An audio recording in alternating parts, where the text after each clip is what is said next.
Bismillahirrahmanirrahim. Alhamdulillahirabbil alamin. Wassalatu wassalamu ala Muhammadin wa ala alihi wa sahbihi ajmain. Subhanallah la ilma lana illa ma 'allamtana innaka antal alimul hakim. Yang sama-sama kita hormati Ketua Pembangunan Masjid Hidayah, para pengurus DKM, ketua dan anggota Majelis Taklim Masjid Hidayah, para sesepuh, para tokoh masyarakat, bapak-bapak, ibu-ibu yang senantiasa dimuliakan Allah Subhanahu wa taala. Alhamdulillah, pagi ini dengan izin Allah Subhanahu wa taala kita gunakan kenikmatan sehat walafiat kita untuk sama-sama menikmati hidangan Al-Qur'an yang merupakan kitab yang langsung berasal dari Allah Subhanahu wa taala. Semoga Allah Subhanahu wa taala memberikan keberkahan atas kehadiran kita, memudahkan semua urusan-urusan kita, dan juga mengabulkan doa-doa yang kita panjatkan kepadanya. Amin ya rabbal alamin. Pagi ini insya Allah kita akan meneruskan kajian surah Al-Ma'idah ayat 14. Surah Al-Ma'idah ayat 14.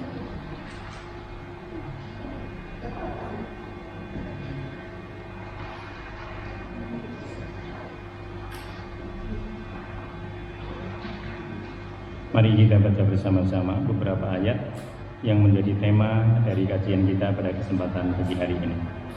A'udzu billahi minasy syaithanir rajim. Bismillahirrahmanirrahim.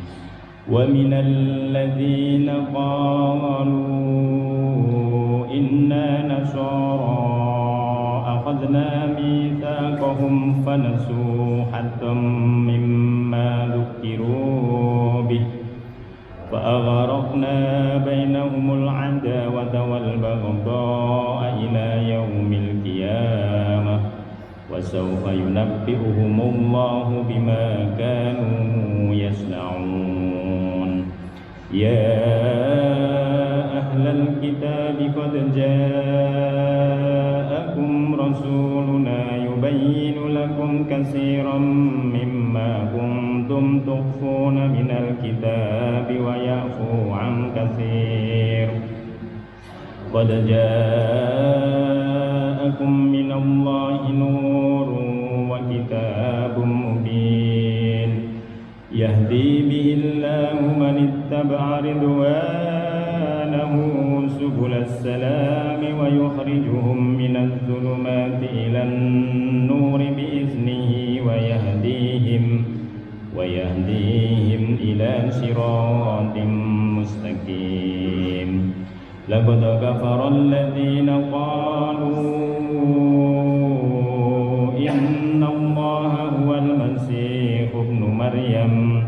Qul faman yamliku minallahi syai'an in arada an yuhlikal masih ibna Maryam wa ummuhu wa man fil ardi jami'a walillahi mulkus samawati wal ardi wa ma bainahuma yakhluqu ma yasha'u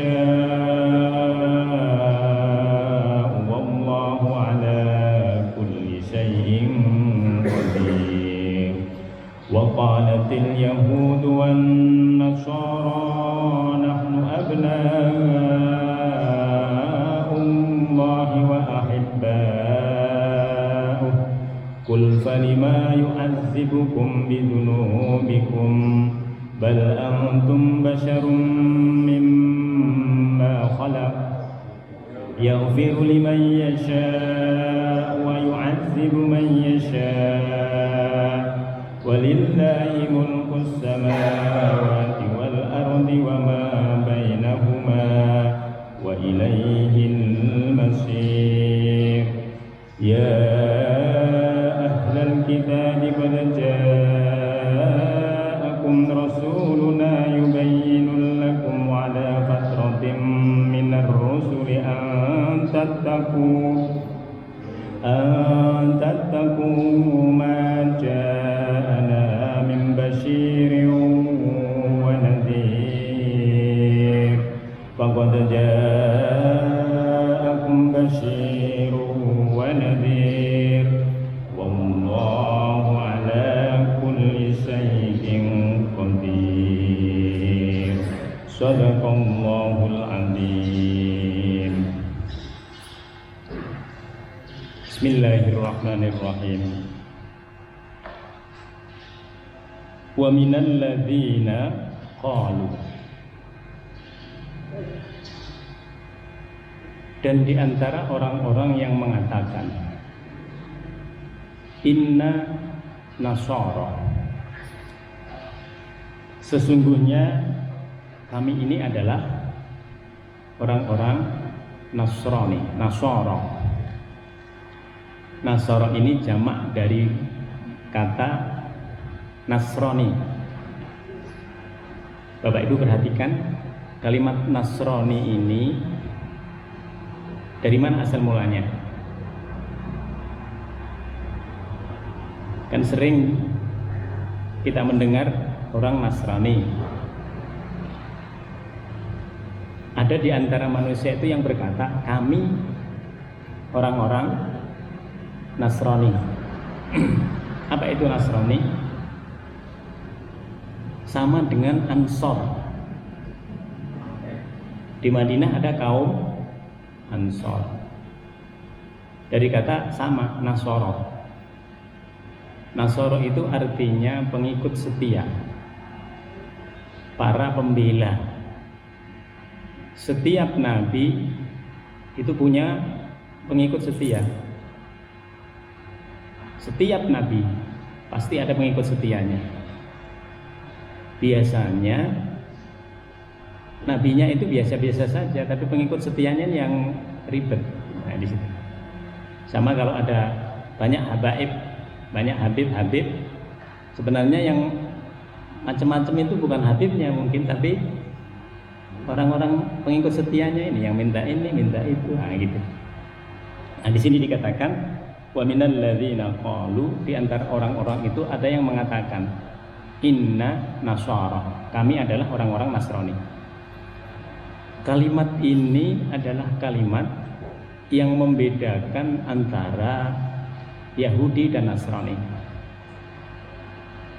Jadi kaum Bani Israel itu dibagi menjadi dua dari sisi agama. Yang pertama orang-orang Yahudi yang mengikuti Nabi Musa alaihissalam dengan kitabnya Taurat. Lalu nanti beda zaman lagi, ada orang-orang Nasrani yang mengikuti Nabi Isa alaihissalam. Mereka beda.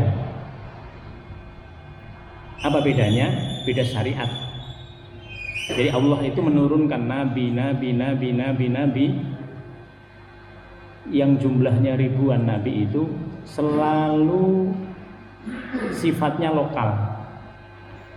Maka para nabi itu mengatakan, wahai kaumku, ya qaumi. Lihat Nabi Musa alaihissalam, lihat Nabi Isa alaihissalam, kalau nyebut pengikutnya itu ya qaumi semuanya. Nabi Nuh alaihissalam, ya qaumi, wahai kaumku, wahai kaumku, wahai kaumku. Tapi begitu nanti tiba Nabi Muhammad SAW, beliau tidak menggunakan ya qaumi, beliau menggunakan ya ayyuhan nas. Coba, ya ayyuhalladzina amanu. Yang ketiga, ya ahlal kitab. Ada tiga hal. Nabi menggunakan ya qaumi nanti khusus. Ini untuk menunjukkan bahwa agama-agama yang lain yang turun sebelum Nabi Muhammad itu sifatnya lokal. Jadi antara ajaran yang ada di dalam agama Yahudi dengan ajaran yang ada di agama Nasrani itu berbeda. Oleh sebab itu orang Nasrani nanti mengatakan, kami ini memang sama-sama orang Bani Israel, tetapi kami berbeda dengan pendahulu-pendahulu kami. Mereka agamanya Yahudi, mengikuti Nabi Musa alaihissalam. Nah, kita ini agamanya Nasrani. Ini untuk membedakan supaya kita tahu apa sih posisinya Yahudi, Nasrani. Lalu nanti semua agama itu disatukan dalam Islam.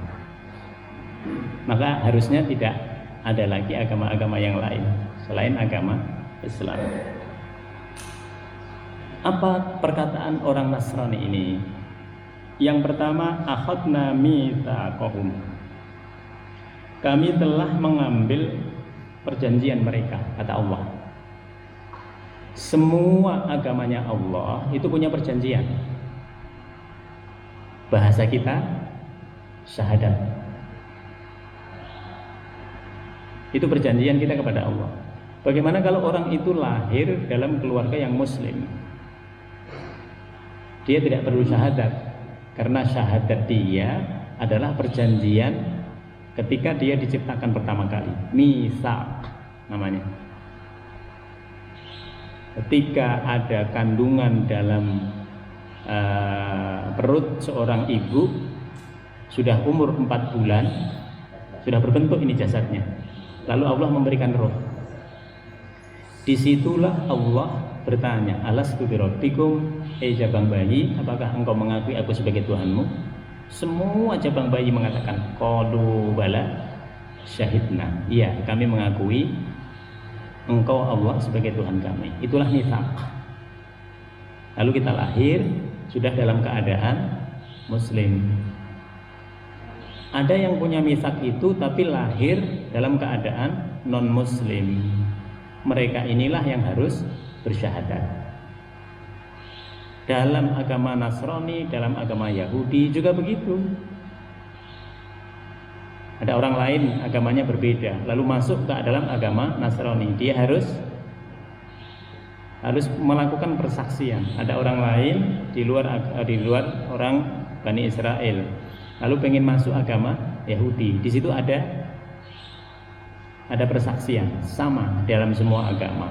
Nah, di sini akhadna mitsaqahum, kata Allah, kami sudah mengambil perjanjian mereka. Perjanjiannya itu apa? Jalankan perintahnya Allah, jauhi larangannya. Itu. Jalankan semua yang diperintahkan dalam Alkitab, jauhi larangannya. Jangan kebalikan. Yang perintah enggak dijalankan, yang larangan dijalankan. Atau jangan mencampur adukkan. Dicampur adukkan semau-mau dia. Yang benar dengan yang perintah, yang larangan dicampur adukkan.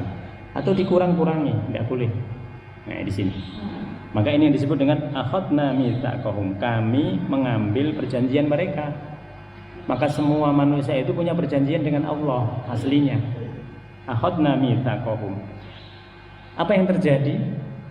Fanasu haddam mimma dzukiru bih. Tapi mereka melupakan sebagian daripada mitsaq yang telah diperingatkan kepada mereka. Mimma dzukiru bih. Tapi mereka lupa dengan apa yang ada di dalam kitabnya itu. Banyak orang Islam tapi nggak sholat. Nah, di situ berarti dia lupa perintah yang ada dalam Al-Quran. Oleh sebab itu Allah menyatakan orang yang terbaik adalah orang yang mempelajari Al-Quran lalu mengamalkannya di mana-mana. Orang yang terbaik adalah orang yang mengikuti apa yang ada dalam kitabnya itu lalu dia mengamalkannya. Ini yang terbaik. Yang jelek yang mana? Dia punya kitab tapi dia melupakan. Dia tahu tapi dia lupakan. Dia tahu sholat tapi dia nggak lakukan itu. Ini yang disebut fanasu haddam mimma dzukiru bih. Mereka melupakan sebagian. Sebagiannya dia pakai. Sebagian yang dia pakai itu apa? Kalau mau nikah pakai syahadat. Nah, di situ. Kalau lagi mau Jumatan ya Jumatan. Kalau Lebaran pasti datang. Itu. Jadi sholatnya cuman Jumatan sama Lebaran misalnya. Tapi sehari-hari nggak sholat. Itu yang disebut dengan fanasu haddam mimma dzukiru bih. Mereka melupakan sebagian. Tapi mereka sejatinya tahu.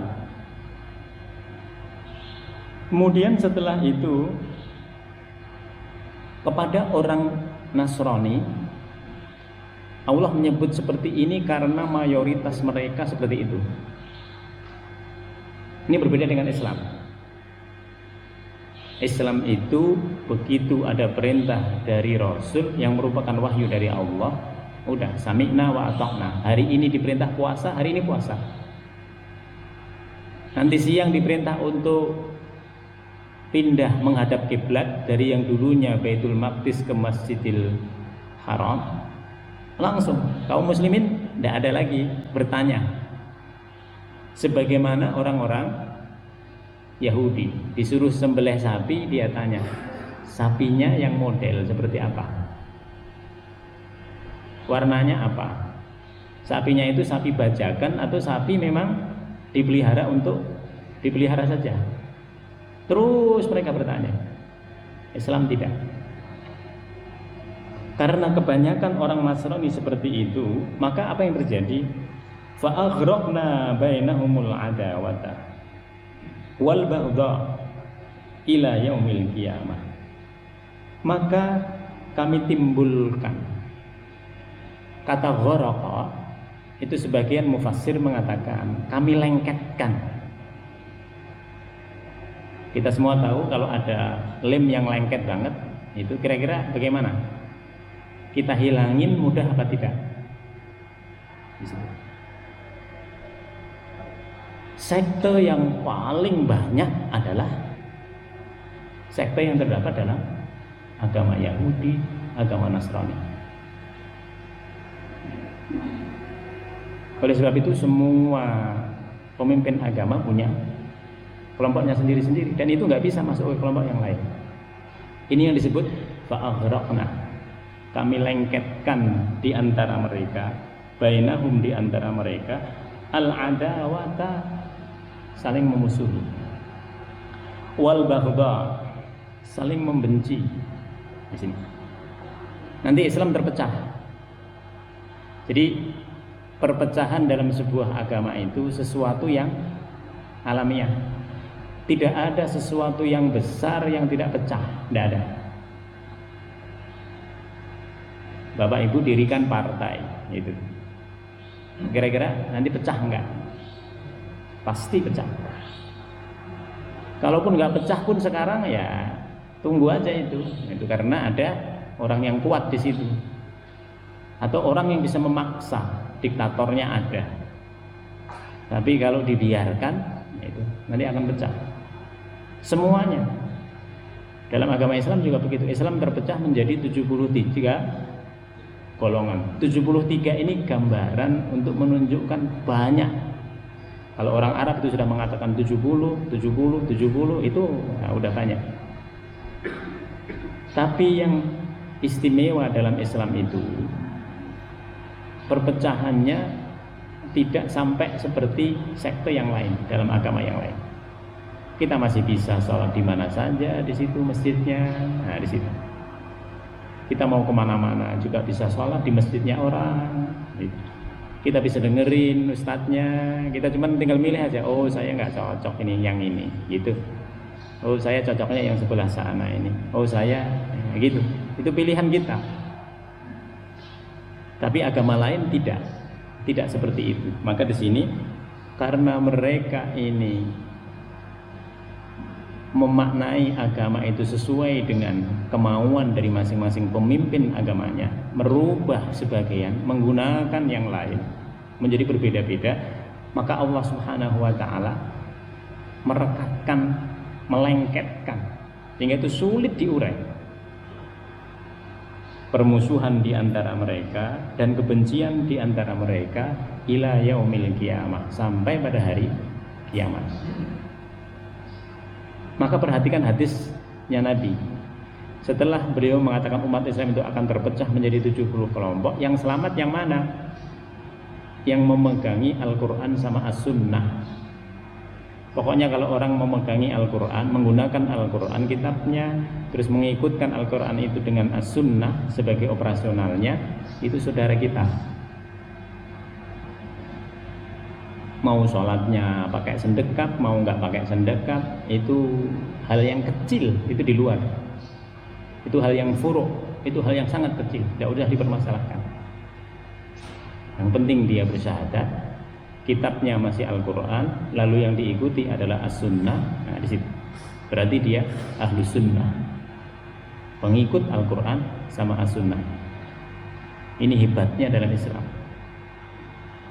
Nah, maka pada ayat ini, setelah Allah mengatakan bahwa kami lengketkan kepada mereka permusuhan di dalam agamanya itu sampai hari kiamat, wasaufa yunabbi'uhumullahu bima kanu yasnaun, dan kelak kami akan memberitahukan kepada mereka apa yang telah mereka kerjakan, terutama bagi pemimpin-pemimpin agamanya.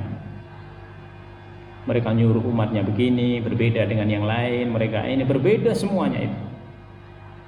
Allah membiarkan, karena harusnya ini semua umat terdahulu itu harusnya ngikutin Al-Quran, karena Al-Quran inilah yang menjadi kitab yang universal.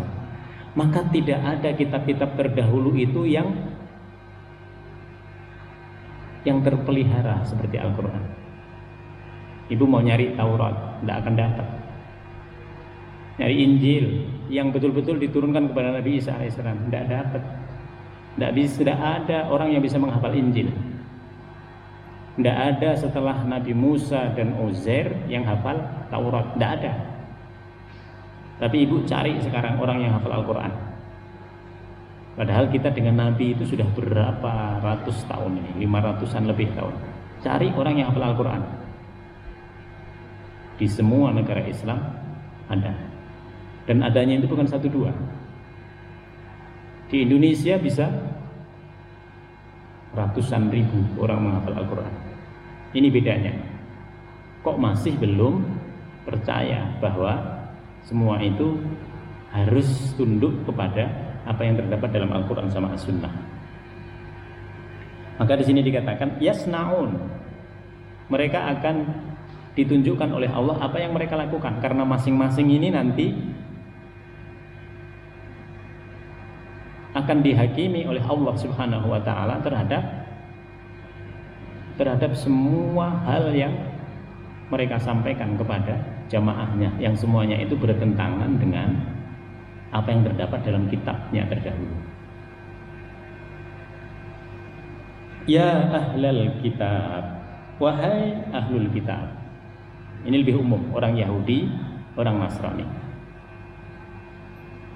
Bahkan kemarin kita mengatakan ahlul kitab itu bukan hanya itu. Muhammad Abduh dengan Rashid Ridho dalam tafsir Al-Manar mengatakan pokoknya semua agama yang punya kitab itu ahlul kitab. Kalau kita menggunakan yang kedua ini berarti tidak ada manusia yang beragama yang tidak diseru oleh Al-Quran. Semuanya diseru. Kalaupun mereka tidak beragama, katakan saya nggak punya agama, Al-Quran mengatakan ya ayyuhan nas, coba, wahai manusia. Mereka manusia enggak? Kalau mereka manusia, mereka harus ngikut apa yang diseru oleh Al-Quran, apa yang disampaikan oleh Nabi Muhammad SAW, kecuali dia bukan manusia lain. Nah, di sini maka pada ayat ini dikatakan qad ja'akum, telah datang kepada kalian rasuluna, pakai tunggal, rasul kami, satu orang. Kalau Al-Quran menyebut rasuluna itu adalah Nabi Muhammad sallallahu alaihi wasallam. Karena kedatangan Nabi Muhammad ini sudah disebut dalam Taurat, tapi mereka hilangkan. Telah disebut dalam Injil, tapi mereka hapus. Maka Al-Quran ini menjelaskan lagi, menjelaskan Al-Quran yang mereka untungnya itu Al-Quran itu firman Allah, yang Allah tidak pernah tidur, tidak pernah ngantuk, tidak pernah lupa akan kejadian masa lalu, sehingga ketika beliau Allah Subhanahu wa taala menyebut dalam Al-Quran, tidak ada yang bisa membantah. Coba kalau yang ngomong ini Muhammad, ya Muhammad belum lahir ketika Nabi Isa alaihissalam lahir. Jarak antara Nabi Isa dengan Muhammad saja 600 tahun. Bagaimana dia bisa ngomong tentang Nabi Isa alaihissalam? Tidak bisa. Tidak valid. Nah, di situ. Tapi kalau yang ngomong itu Allah, ada yang mau membantah? Tidak bisa jadi bantah. Maka di sini dikatakan qad ja'akum rasuluna, telah datang kepada kalian satu orang rasul kami, Muhammad sallallahu alaihi wasallam, yubayyinu lakum, yang menjelaskan kepada kalian, katsiran mimma kuntum tukhfuna minal kitab, yang menjelaskan kepada kalian banyak hal yang kalian sembunyikan yang terdapat di dalam Alkitab. Kedatangan Nabi Muhammad disembunyikan, tapi mereka diam-diam menuju ke tempat di mana Nabi ini akan ada. Karena harapan mereka Nabi ini adalah dari kaum mereka. Tapi ternyata Nabi ini bukan dari kaum mereka. Mereka musuhi ini Nabi. Jadi kedatangan mereka ke Madinah itu bertentangan dengan keyakinan. Bertentangan dengan keyakinan yang baru yang ada pada diri mereka. Dihapus itu nabinya, tapi keyakinan mereka masih ada, sehingga mereka menuju ke sana, menunggu nabi yang terakhir ini. Wa ya'fu an katsir.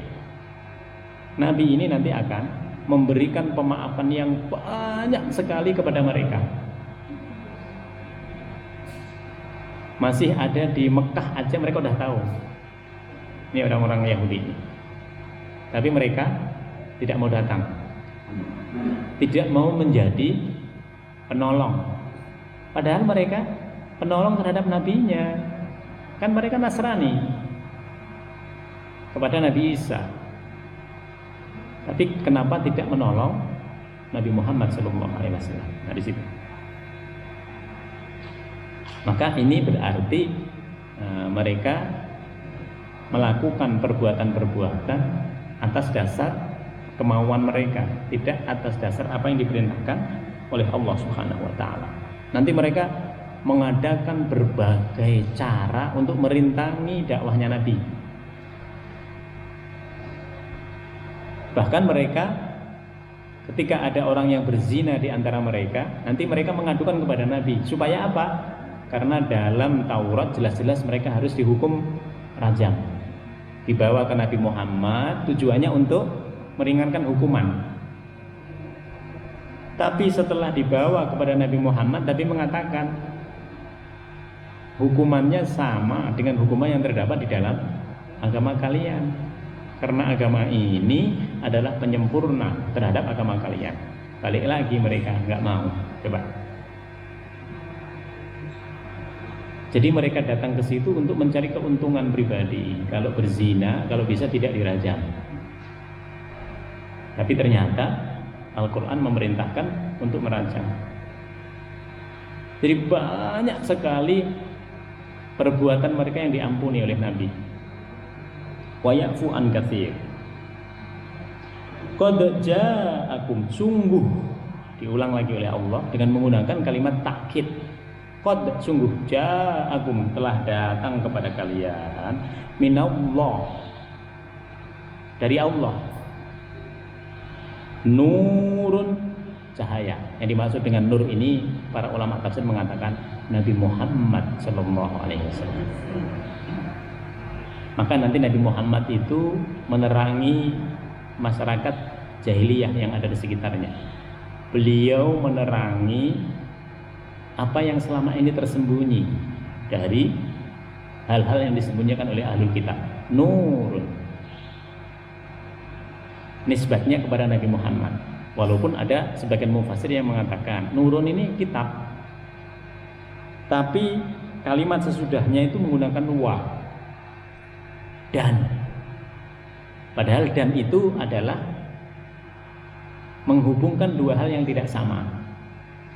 Lagi makan apa, Bu? Gitu. Makan nasi dan tempe, kan begitu. Berarti dannya itu dua hal yang sama. Makan nasi, lauknya apa?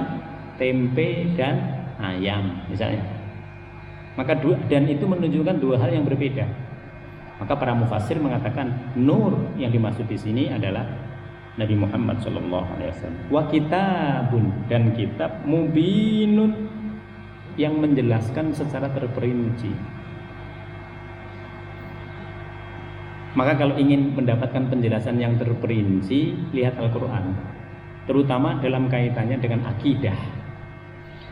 Tapi dalam hal yang lain, terutama kaitan dengan alam semesta, ilmu pengetahuan, Al-Quran menjelaskan hal yang prinsipnya saja.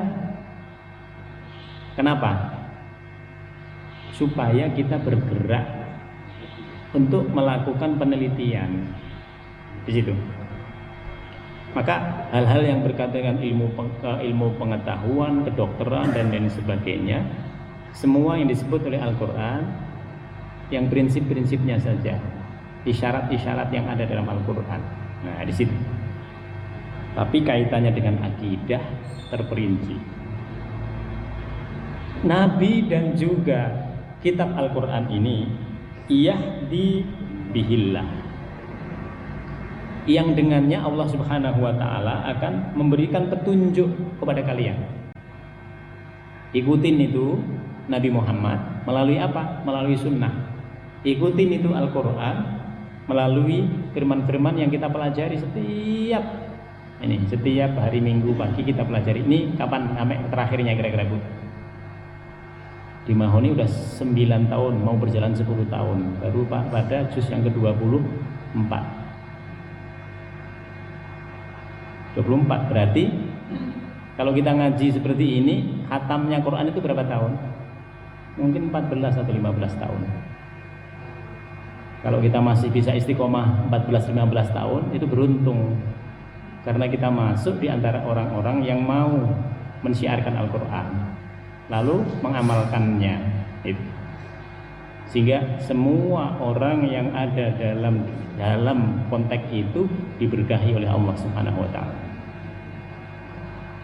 Al-Quran ini dan juga sunnah yang berasal dari Rasulullah SAW, yang itu petunjuknya Allah, yahdi bihillah, memberikan petunjuk, yang petunjuknya itu diberikan oleh Allah. Bapak Ibu bisa menambah sedekah dari mana itu? Allah yang mengizinkan untuk bisa memberikan petunjuknya. Kalau tidak ada petunjuk dari Allah, tidak bisa. Kita berkumpul di sini itu semata-mata karena ada petunjuk yang ingin kita dapatkan dari Al-Quran. Semuanya sama. Inilah yang disebut dengan petunjuk, dan petunjuknya Allah itu tidak ada habisnya. Lebih cepat kita meninggal daripada banyaknya petunjuk Allah. Maka banyak di antara Al-Quran itu yang belum dipahami oleh orang, sementara dia sudah meninggal. Banyak orang belum bisa melakukan amalan-amalan tertentu, tapi ternyata dia sudah diwafatkan oleh Allah Subhanahu wa ta'ala. Ini kalau kita bisa khatam lalu kemudian kita amalkan itu Al-Quran, luar biasa. Berarti kita membaca lalu mengamalkan Al-Quran. Setelah dikatakan oleh Allah, Allah akan memberikan petunjuk melalui Al-Quran dan As-Sunnah. Kepada siapa? Manit taba'a ridwanahu, yaitu bagi orang-orang yang mengikuti keridhoannya. Ini kalimatnya indah, Bu. Allah akan memberikan petunjuk kepada kita kalau kita mengikuti manittaba'a ridwan, mengikuti keridhaan Allah. Apa artinya? Kalau mengamalkan agama harus ikhlas. Ciri ikhlas itu apa? Ciri ikhlas itu udah nggak diomongin lagi. Satu, ciri ikhlas itu dia akan berulang terus menjadi lebih banyak lagi. Dia istiqomah. Jadi kalau kita kita melakukan sesuatu, di antara lain ciri ikhlas itu istiqomah. Ikhlas itu yang kita lakukan betul-betul murni kepada Allah. Kalau bisa murni, bagus. Salat kita yang 5 waktu murni. Tapi salat kita yang bukan 5 waktu tidak murni. Tapi dia tetap ikhlas. Kita salat malam, tujuannya apa? Ya Allah, semoga saya dimudahkan urusan. Saya besok punya urusan begini. Boleh. Semua kebaikan yang disertakan dalam niat-niat ibadah kita itu boleh. Dan itu tidak mengurangi keikhlasan. Yang murni yang mana? Yang fardu yang murni. Sholat yang 5 waktu harus murni. Puasa yang Ramadan harus murni. Gitu. Tapi puasa yang Senin Kemis macam-macam kita. Ya Allah, saya punya urusan begini, semoga dimudahkan. Ya Allah, anak saya begini. Ya, anaknya yang berjuang, ibunya yang puasa, kan ya, kan begitu. Karena yang namanya doa itu bisa dari mana-mana dikabulkannya. Mungkin orang ini nggak bisa, orang ini ada. Ketika kita minta kepada orang yang ini, ternyata dari situ pengabulannya itu. Maka orang yang mudah mendapatkan petunjuk adalah orang yang ikhlas. Kalau nggak ikhlas, terus dibiasain. Nah, nanti lama-lama bisa menjadi ikhlas. Yang mengikuti ridwanahu, yang mengikuti keridhaan Allah Subhanahu wa taala. Subulas salam, ke jalan kedamaian, ke jalan keselamatan. Jalan kedamaian itu apa? Jalan Islam. Allah menggunakan subul. Ini untuk menunjukkan banyak orang itu, banyak orang punya jalan. Begitu dia masuk ke dalam jalan Islam, dia aman. Nanti jalan Islam ini dikhususkan oleh Allah ketika orang itu sudah beragama dalam agama itu, dalam agama Islam. Namanya sirat. Makanya dalam surah Al-Fatihah kita tidak mengatakan ihdinas subula al-mustaqim atau ihdina sabila al-mustaqim, enggak. Allah menggunakan kalimat sirat. Kenapa sirat? Sirat itu jalan yang besar yang menuju kepada Allah. Kalau kita sudah dalam agama Islam, sebenarnya kita sudah ada di sirat, jalan tol. Orang yang ada di situ sebenarnya kecil kemungkinan untuk keluar. Kalau dia berdalam Al-Quran, kalau dia berdalam As-Sunnah. Sementara subul tadi apa? Subul ini jalan-jalan tikus, jalan-jalan lorong-lorong itu. Maksudnya di sini digunakan subulas salam supaya orang-orang yang berada di jalan-jalan lorong ini masuk ke dalam as-sirat nanti ujungnya. Maka disebut subulas salam, jalan keselamatan. Semua lorong-lorong ini belum tentu memberikan keselamatan. Tapi yang memberikan keselamatan adalah jalannya Islam, subulas salam. Wa yukhrijuhum minaz zulumat, dan mengeluarkan engkau dari kezaliman. Bapak Ibu bisa lihat, orang yang dulunya tidak beragama Islam, begitu masuk Islam dia tinggalkan. Yang dulu ahli judi, dia tinggalkan judinya. Yang dulu ahli minuman keras, dia tinggalkan. Yang dulu pezina, dia tinggalkan.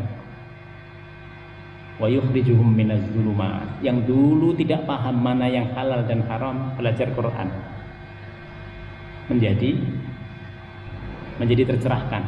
Maka di sini dikatakan wa yukhrijuhum minaz zulumat, dan mengeluarkan dari kegelapan ilan nur, kepada jalan yang penuh dengan petunjuk, penuh dengan cahaya. Biiznihi, dengan izin dari Allah Subhanahu wa taala. Maka kalau ada orang agamanya berbeda lalu masuk Islam, oh, dapat izin dia dari Allah. Tapi dari Islam keluar ke agama lain dapat izin enggak? Itu maunya dia. Tuh bedanya.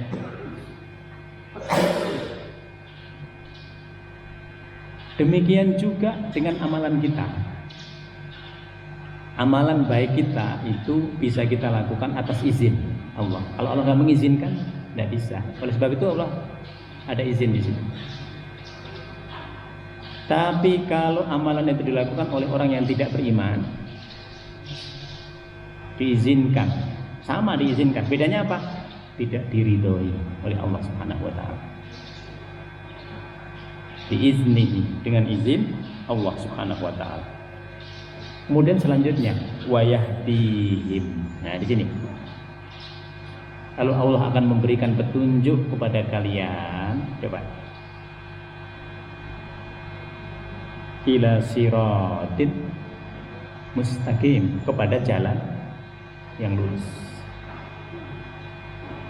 Jadi terakhirnya dari subul dari jalan tadi adalah siratal mustaqim, jalan yang lurus. Ini hebatnya agama. Jadi kalimatnya itu indah. Laqad kafaral ladzina qalu. Allah menegaskan ini.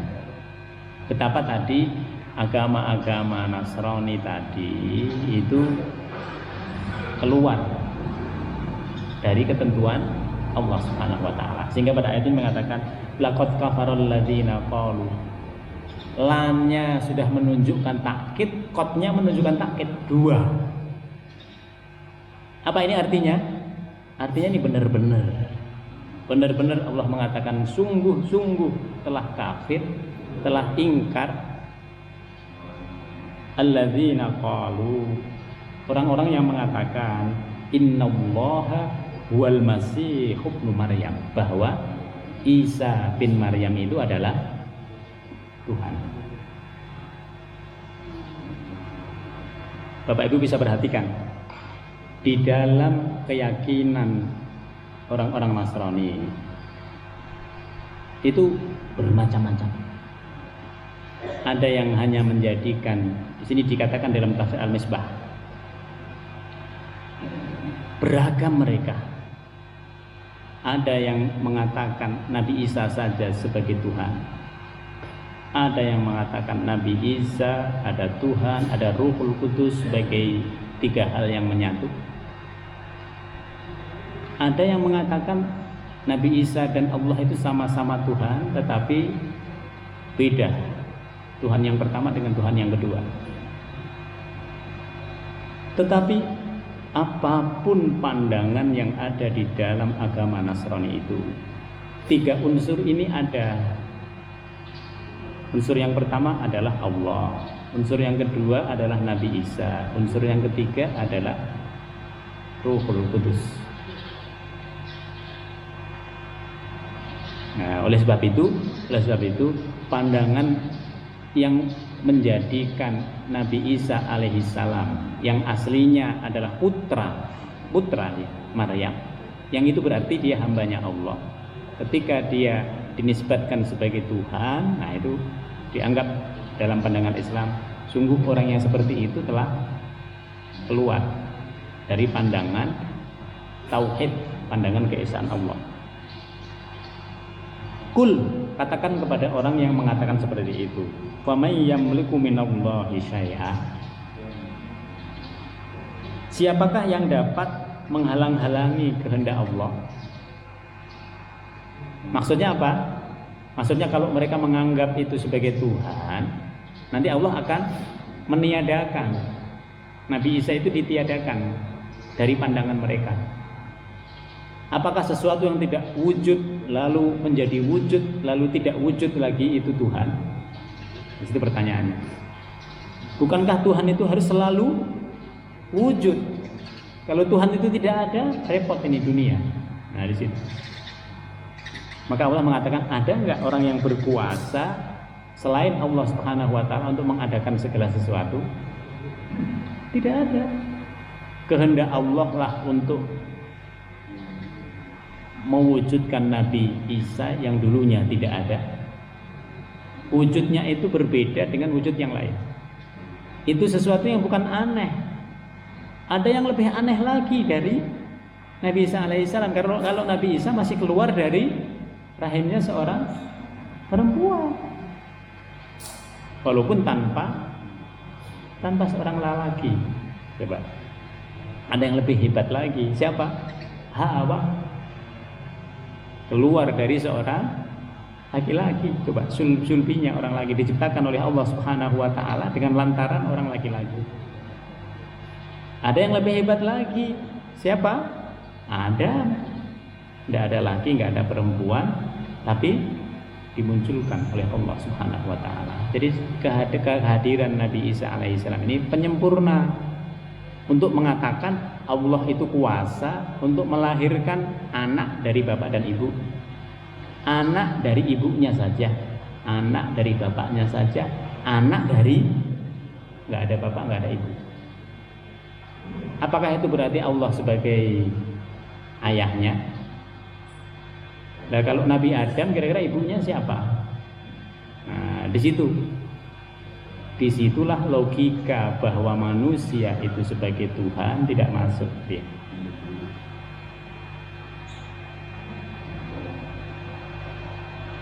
Kul faman yamliku minallahi syai'an in arada ayyuhlikal masih ibna Maryam.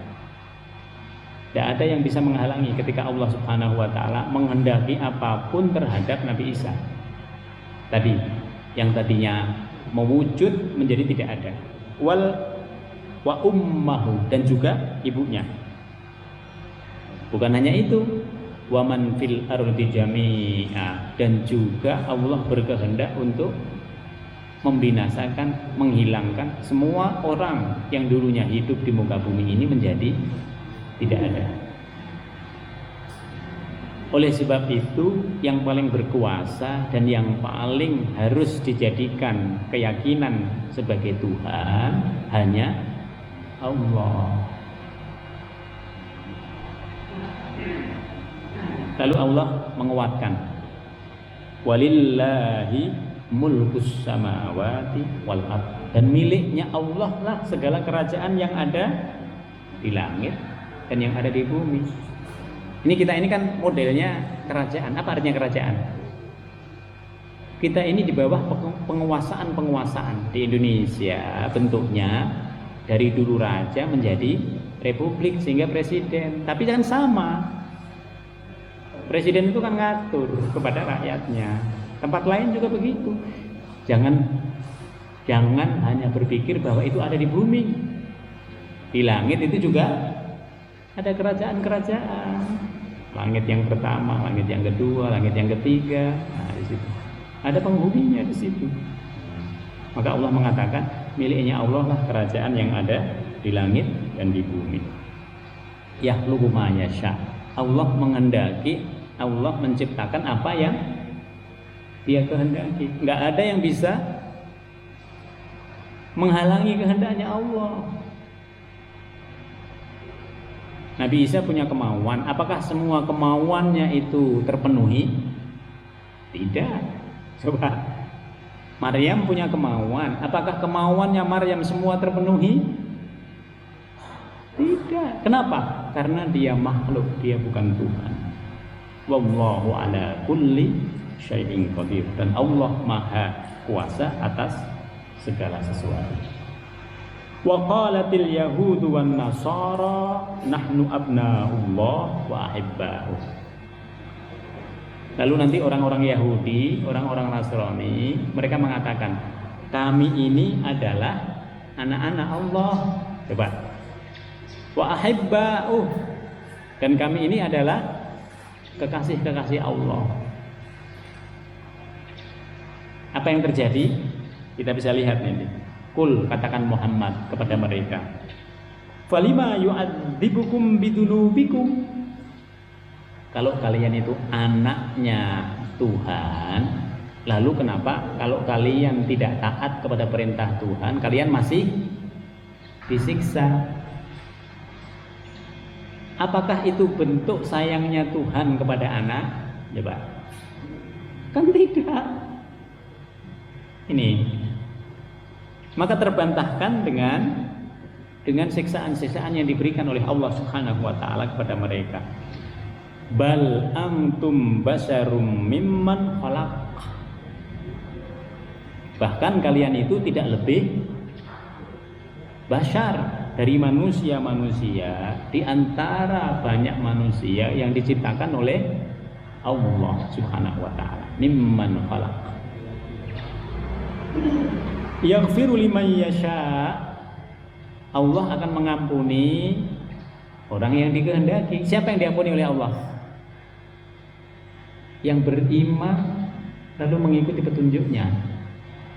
tapi dia masih berbuat kesalahan. Yang beriman lalu mengamalkan ajarannya, tapi ternyata dalam mengamalkan itu dia salah, masih diampuni oleh Allah. Tapi yang betul-betul dia beriman, tahu bahwa itu kesalahan tapi tetap dilaksanakan, nah ini yang akan dikasih pelajaran oleh Allah Subhanahu wa taala. Maka kita ini berupaya untuk ikut apa yang ada dalam Al-Qur'an, mengikuti sunnahnya. Tapi kalau ada yang salah, nah kita minta ampunan kepada Allah. Nah, di situ. Walillahi mulkus samawati wal ard, dan miliknya Allah. Diulang lagi oleh Allah. Artinya apa? Allah lah yang berhak untuk mengatakan siapa orang yang paling dicintainya. Tapi Allah nggak punya anak. Kira-kira orang yang dicintai itu yang mana? Yang berkesesuaian dengan yang diperintahkan oleh Allah. Bapak Ibu punya anak, katakanlah anaknya 4. Ini apakah sama? Apakah sama hati kita? Tidak bisa sama. Tapi kita harus bersikap sama di situ. Tapi hati, coba lihat hati kita. Ibu cenderung kemana? Bapak cenderung kemana? Kalau 4-4-nya sama, mustahil. Bohong. Pasti itu diantara ini, ya Allah, yang ini. Gitu.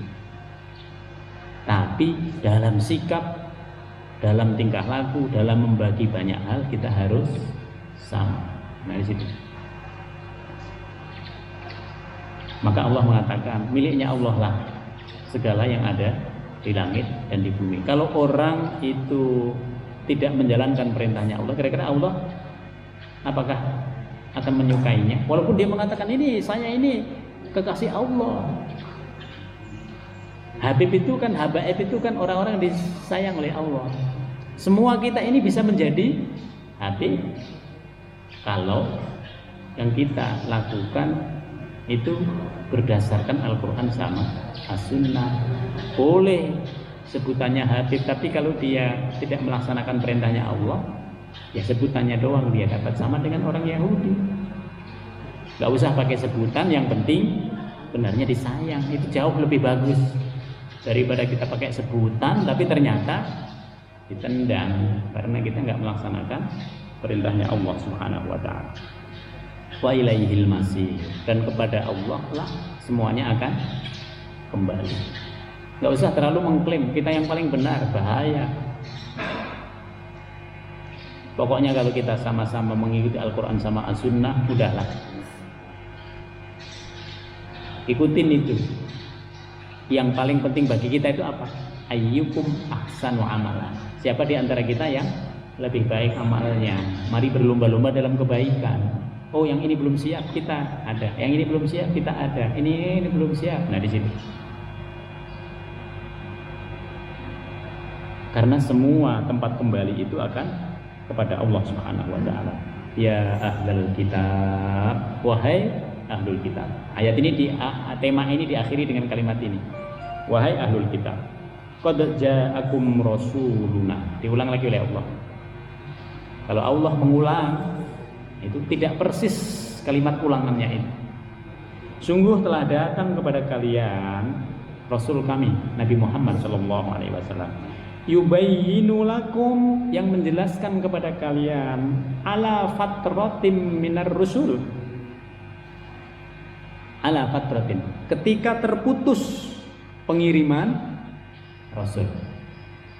Apa ini maksudnya? Tadi antara Nabi Isa dengan Nabi Muhammad ini tidak ada Rasul yang diutus, tidak ada utusannya Allah. Sebelumnya itu selalu ada utusan Allah, selalu ada. Tapi ini terputus. Apa yang terjadi Bapak Ibu? 325 Masehi dalam agama Nasrani, disitulah mulai ada 3 unsur dalam ketuhanan. Yang dulu hanya 1 unsur, dulu hanya Allah. Sekarang muncul Nabi Isa, muncul Maryam. Kapan itu? 325 tahun. Agama itu cenderung berubah kalau tidak ada Rasul. Maka ini nanti dijelaskan oleh Nabi Muhammad SAW dan dijelaskan oleh Al-Quran bahwa Tuhannya itu tetap satu. Jadi manusia itu kalau kita hanya ngikutin tokoh agama itu punya kepentingan. Yang harus diikutin siapa? Rasul. Kalau Nabi Muhammad itu nggak punya kepentingan. Betul-betul murni, seluruh yang dilakukan itu semata-mata karena Allah. Kalau kita masih punya kepentingan, nah di situ. Maka di sini Rasul yang terakhir ini akan menjelaskan kepada kalian perubahan yang kalian rubah ala fatratin minar rusul. Antakulu ma ja'ana min basirin wa nadhir. Dia akan berkata, tidak ada yang datang kepada kami baik seorang pembawa berita gembira maupun seorang pemberi peringatan. Jadi nanti orang-orang yang merubah kepercayaan dalam agama Nasrani mengatakan nggak ada kok. Jadi kami bebas untuk merubah. Sampai sekarang masih dipercayai. Allah lalu menegaskan, qad ja'akum, sungguh telah datang kepada kalian basyirun wa nadhir, nabi yang terakhir. Ikuti dia. Kalau kalian tidak ikuti dia, kalian ingkar. Bukan hanya ingkar kepada Nabi Muhammad, tapi juga ingkar kepada Allah Subhanahu wa taala, dan itu bahaya. Kalian hidup nih, buat orang-orang yang tidak beragama Islam, kalian hidup di tempatnya Allah tapi tidak mengabdi kepada Allah, tidak menyembah Allah, tidak mengembalikan semua kebaikan-kebaikan yang kalian lakukan, yang semuanya itu aslinya dari Allah kepada Allah Subhanahu wa taala. Allah sampai menggunakan qad ja'akum, sungguh telah datang kepada kalian basyirun wa nadhir. Bagaimana kalau orang berani menjelek-jelekan Nabi? Coba. Gimana? Kita ini kepada Allah itu siapa? Nabi itu siapa? Gitu. Kita kepada orang yang lebih banyak amal solehnya saja kita jauh. Kepada ulama-ulama aja kita jauh perbuatannya. Bagaimana dengan Nabi? Di situ. Bagaimana kalau misalnya orang biasa ini mengolok-olok Nabi? Ibaratnya ada batu permata tapi diolok-olok oleh batu kerikil yang ada di Widelia gitu. Kira-kira kalau dibandingin seperti apa? Mana yang kerikilnya, mana yang batu permatanya di situ. Mencorong nggak yang kerikil ini? Selamanya nggak akan pernah mencorong. Sementara yang batu permata ini selalu disebut, selalu diagungkan, selalu namanya itu 24 jam nggak pernah berhenti disebut. Ini 24 jam Ibu, nggak ada kata berhenti orang membaca Al-Quran. Ibu tidur nggak baca, orang lain baca. Ibu lupa, orang lain di tempat yang lain membaca. Sholawat juga begitu. Kira-kira kalau kita menjelek-jelekan Nabi, ada nggak yang nyebut nama kita? Yang nyebut nama kita itu siapa? Kalau disebut sama istri masih untung. Jangan-jangan istrinya nggak menyebut nama kita. Kalau disebut sama keluarga masih untung. Jangan-jangan keluarganya nggak nyebut nama kita. Coba. Nah di situ. Maka di sini jelas sekali, sungguh telah datang kepada kalian. Ikuti dia, Nabi Muhammad Shallallahu Alaihi Wasallam. Wallahu ala kulli syai'in qadir, dan Allah maha kuasa atas segala sesuatu. Kesimpulan ayat ini Bapak Ibu sekalian, kita harus menundukkan hati kita memang kepada Al-Quran sama As-Sunnah. Bukan hanya kita, semua agama-agama yang dulu pernah ada, apapun agamanya, termasuk agama sekarang yang dibuat oleh manusia, semuanya harus merujuk kepada Al-Quran dan Sunnah jika mereka ingin selamat dalam kehidupan dunia dan akhirat. Semoga Allah Subhanahu wa taala membuat hati kita istiqomah sehingga kita bisa wafat dalam keadaan husnul khotimah dengan tetap memeluk agama Islam ini. Mari kita tutup dengan bacaan doa. Bismillahirrahmanirrahim. Alhamdulillahirabbil alamin. Hamdan na'imin, hamdan syakirin, hamdan yuafi ni'amahu wa yukafi mazidah. Ya Rabbana lakal hamdu kama yanbaghi li jalalikal karim wa anbi sultanik.